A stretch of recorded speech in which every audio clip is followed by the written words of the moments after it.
Oh, mga anak! Ba't kayo umiiyak? Sinaktan ba na naman kayo ng mami nyo? Daddy! Si Mami! Iniwan na tayo! Ano? Ano ibig sabihin mong iniwan? Lumayas na po siya. Marami po siyang dalang gamit. Sabi niya, magtatrabaho lang daw si Daddy. Ano? Mga anak, dyan lang kayo. Hahanapin at kakausapin ko lang ang mami nyo. Tatagal po ba kayo dun, Daddy? Iiwan niyo rin po kami? Paano na kami? Siyempre naman hindi. Babalikan ko kayo, kakausapin ko lang yung mami nyo. Sige po.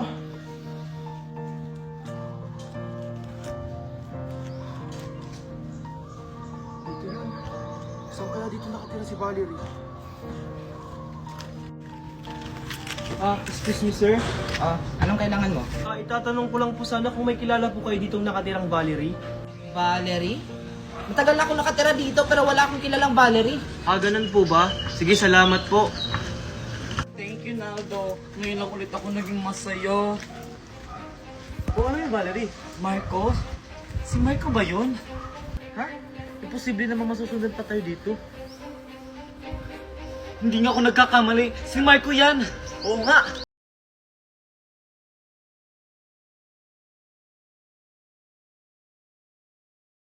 Junjun? Kokoy? Sige na, Daddy! Bitawan mo nga yung alak! Kailan pa kayo natutong magbisyo? Wala ka na dun paki, Daddy! Junjun! Wala na namang kwenta yung pamilya natin eh! Bastos kang bata ka! Daddy! Patayin mo na lang kaya ako, Daddy! Ano bang problema nyo? Nawala lang ang mami nyo, nagkakaganyan na kayo? Ako nga, hindi ko nga ginagawa yung ganyang bagay kasi iniisip ko kayo! Eh yung ginawa niyong panloloko kay Mami, Daddy! Iniisip mo ba kami? Tama na Kuya Junjun. Daddy, sorry po. Ginawa ko lang yun para kay Kokoy. Tas ngayon, Kokoy, makikita kitang naninigarilyo? Paano kung magkasakit ka ulit? Sorry na, Daddy. Siguro kung hindi ako nagkasakit, hindi sana masisira yung pamilya natin. Huwag na tayo magsisihan. Nangyari na ang nangyari. Hindi pa huli ang lahat, mga anak. Makakaayos pa natin to. Oh, kumain na kayo dyan. Daddy, sorry sa mga nagawa kong kasalanan. About din pala dun sa lalaki, Daddy. Hindi ko naman talaga yung boyfriend. Ako po, Daddy. Sorry po kasi sinubukan ko pong magsigarilyo. Pero Daddy, promise, hindi ko na po uulitin yon. Ako din po, Daddy. Sorry po sa mga nagawa kong kasalanan. Ako po yung panganay, pero ako po yung nag-umpisa ng lahat. Buti naman na-realize yung pagkakamali nyo. Kahit na wala na yung mami nyo, aalagaan nyo kayo ng maayos. Ako ang tatay yung mami at daddy nyo. Maraming salamat sa pag-intindi sa amin, Daddy. Promise, Daddy, mas magiging mabuting anak na po kami sa'yo. Opo, Daddy. Bilang isang panganay,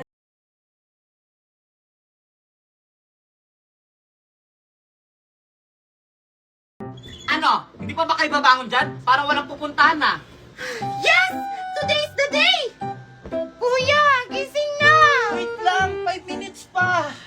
Mama, si Kuya ayaw gumising! Huwag na yan isama. ito na nga, babangon na nga! Mami, ready na ako! Maaasa na yung puting damit ko dito. Yun pa naman yung susuotin ko. Ayun na nga sinasabi ko, dapat tagabi pa yung nanda. Hala! Basahan pala ng assignment ngayon! Wala pa akong sagot! Sabi ni Ma'am sa isang araw pa Ayan, kung kagabi mo pa yung ginawa, edi sana tapos na yan. Kung kailan naalis tayo. Ano ba kasi assignment mo, Megan? ito, Matt. Ang hirap-hirap pa naman ito. Math? Ay, pass! Ma! Math daw! Baka alam mo! Ha, Matt? Di ka naman siguro babagsak dyan, Megan. 50% to sa grades namin, Ma! Akin na ako na magsasagot para Matt lang, hindi pa alam. I-open mo lang ang iyong CC at pindutin ang camera, picturean mo lang ang math problem mo at ilang segundo lang lalabas na ang sagot. Ganyan lang kadali ang CC, kaya anong pang hinihintay nyo? I-download nyo na.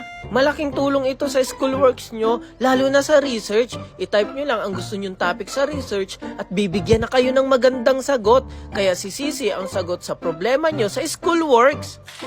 O ayan, tapos na. Wow! Ang bilis naman ni Kuya Junjun! Hindi ko na matalino. Siyempre, gumamit ako ng CC app. Hindi nyo alam yun? Ano ba naman yan? Gamitin nyo na rin yung CCA para hindi na kayo mamroblema sa school works nyo. Ano, dyan na lang kayo? Huwag na lang kaya kayo sumama. Bilisan nyo na dyan! Eto na ma! Eto na po! Bilisan nyo dyan. Hala, 1 oras na lang. Ilang oras ba biyahe papuntang airport? Hala, ikaw driver, hindi mo alam. Kayo alam nyo ba? Ako mami, alam ko. Itatanong natin kay Sisi. Ilang oras ang biyahe mula May Kawayan, Bulacan papuntang Manila International Airport?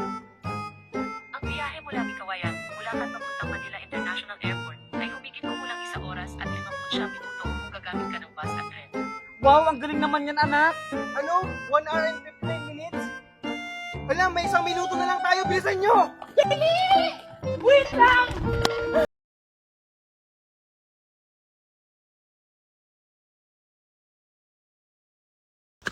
Ops! Bakit Kuya Guard? Asan yung guardian nyo? Ako sir, ako yung daddy nila. Ah, ganun ba sir? Asan yung asawa nyo? Bakit kailangan ba buong pamilya? Wala na kami, Mami! Tama na! Ano, papapasukin mo ba kami o hindi? Sige, pwede na kayo pumasok.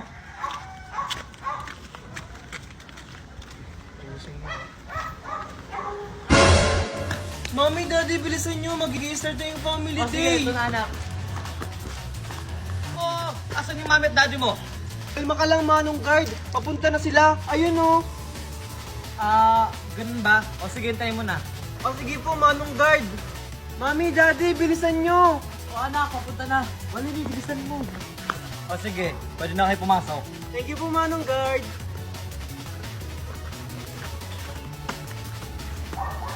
Handa na ba kayo? Dahil today is our family day! And ready na ang lahat? Bago mag-umpisa ang ating event, magpapakilala muna ang kanilang mga pamilya. We will start with Pokiko Family! A round of applause! Binasa ang Pokiko Family! Wala ba kayong palakpakan dyan? May Kuto Pokiko Family! Palakpakan! Igugat Pokiko Family! Palakpakan! Namaga Pokiko Family! And now, please welcome Junjun, Megan,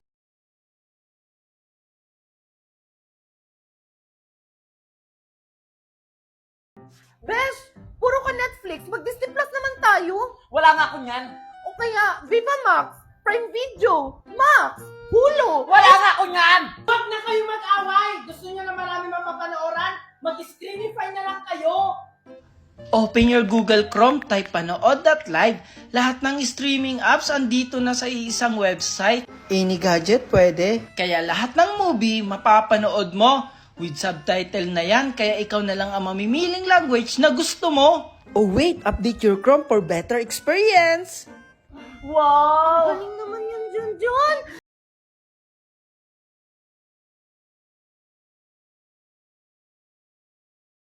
Anong pinagsasabi mo? Kaya nga ako pumunta dito dahil nabalitaan ko nawawala yung anak natin na si Megan. Tapos sa akin mo pa isisisi?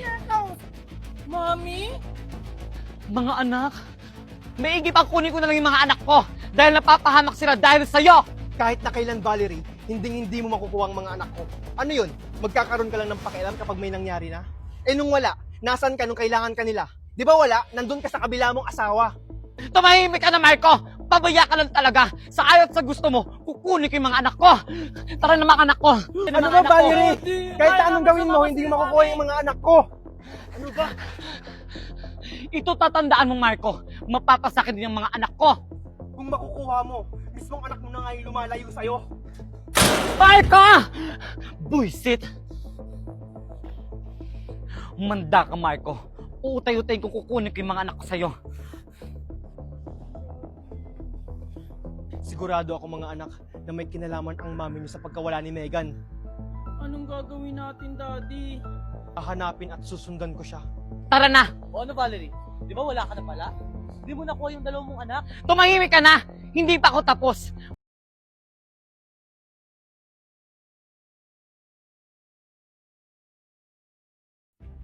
Mami, Daddy, bilan niyo ako ng bagong toy sa mall ha pagdating natin doon. Oo naman anak, lahat ng gusto mo, ibibigay ko. Daddy, gusto ko yung malaki. Hindi yung nawawala ka na Manita, kumain yung ko. kasing laki ko. Kasama pala ni Valerie. Tao po! Tao po! Tao po! Tao po! May tao. Baka nakita na si Megan. Bakit na Tao po na po! naman yan? Iyan! Tao po! Sino yan? Junjun, nasaan si daddy mo? O bakit, Wakin? Bakit mo siya hinahanap? Nakita ko yung kapatid nyo, tsaka yung mami nyo. Tapos kasama niya yung bago niyang asawa. Ano? Kailangan itong malaman ni Daddy Kuya Junjun. Kaya mabilis na pumunta ako agad dito. Daddy! O ano yun? Megan, nakita daw ni Joaquin na kasama si Mami. Ano? Sinasabi ko na nga ba? Nandyan pa ba si Joaquin? Opo, Daddy, kausap niya si Kuya Junjun nandun po sa labas. Joaquin? Saan mo nakita si Megan? Doon po sa Calvario. Naglalakad po sila. Sinasabi ko na nga ba eh. Walang niya talaga yung Valerie na yan. Joaquin, alam mo ba kung saan sila pumunta? Basta ang narinig ko, pupunta sila ng mall. Kailangan ko magmadali. Joaquin, salamat sa impormasyon ah. Tara, Junjun. Walang anuman po, Tito Marco. Joaquin,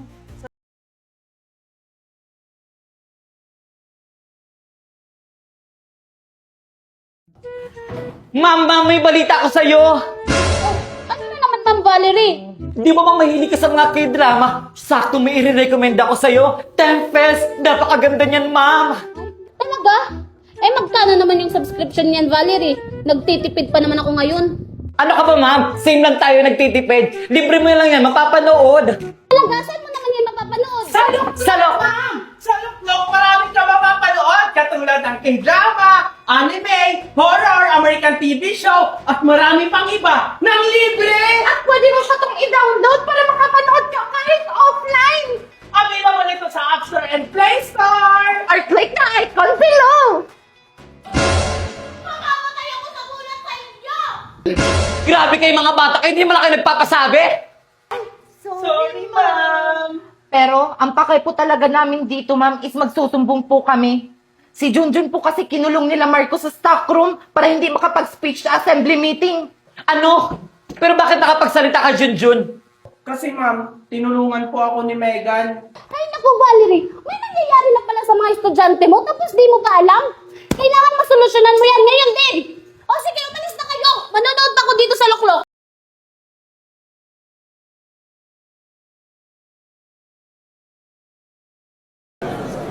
Class, bilisan nyo na dyan, malapit na assembly meeting natin. Oh, Marco, good luck pala mamaya. Ready na ba yung speech mo? Oo naman po, ma'am. Ready na yung speech ko para mamaya. Teka, asan nga ba si Junjun? Hindi ko din po alam, ma'am. Kanina ko pa siya hindi nakikita. Ah, ganun ba? Baka nagsasaulo para sa speech niya mamaya. O class, tapos na ba dyan? Asa na kaya yung dalawa? Nagawa na kaya nila yung plano? Marco, Oh, nagawa niyo ba yung pinapagawa ko sa inyo? syempre naman. Kami pa. Good afternoon, everyone! Ready na ba kayo pakinggan ang plataforma ng mga tatakbong presidente ng school natin?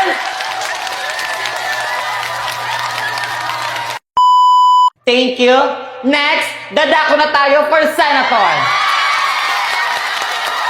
Bakit wala pa si Junjun? Thank you. Napakaganda ang iyong plataforma. Okay, next, dadako naman tayo kay Mr. Diskaya. Wala bang palakpakan dyan? Teka, parang may mali. Kasama nila si Junjun kanina. Bakit hanggang ngayon wala pa si Junjun? Magsisimula na yung speech nila. Ano na kayo nangyayari ngayon kay Junjun? Kawawa naman! Hindi to pwede. Kailangan kong hanapin si Junjun. Malapit na yung speech niya. Okay, everyone. Ito na ang pinakaantay nyo. Handa na! Huwag send na lahat! Huwag na magagawin pa! Junjun! Junjun! Junjun! Junjun! Junjun! Junjun?